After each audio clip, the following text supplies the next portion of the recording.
Now, this is a German car, the almighty Mercedes-Benz. If you check this car's suspension, you notice that there are a few differences from the Japanese cars. For example, over here, there is no spindle.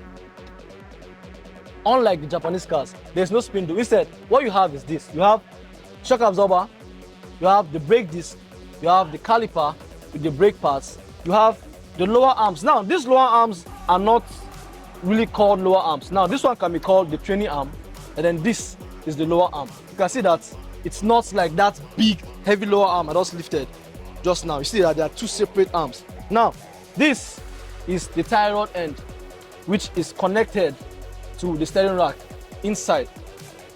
Down from this hose, down inside is connected. Now, you can see that from here, there is no shaft. There's no shaft here. That's because most German cars are rear-wheel drives.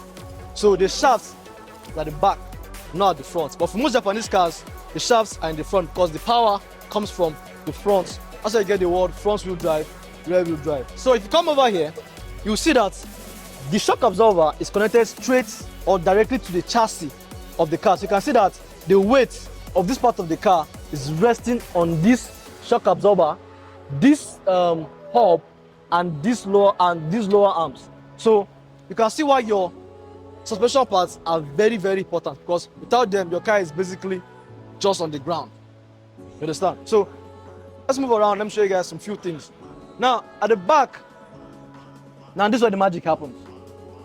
The back, you can see you have the back shock absorber, which is very different from the front shock absorber. Let me show you. This is the back. You can see how long it is.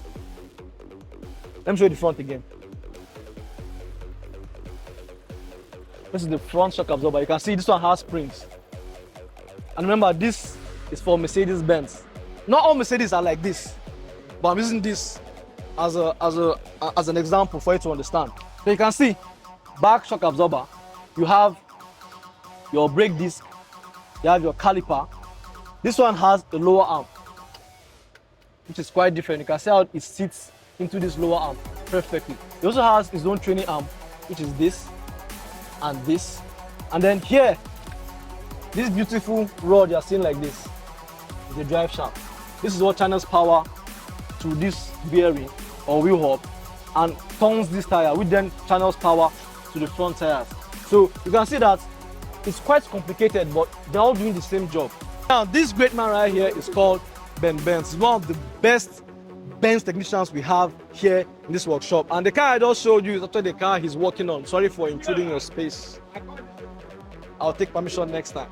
But the audience needs this information. And when he's done with this car, I'll show you guys the beautiful work he does. This man's an artist. He's an artist. All right. Thank you, Mr. Ben Benz. Ball grease to your elbow.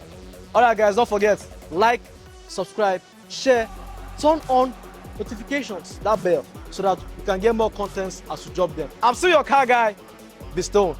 Catch you all later.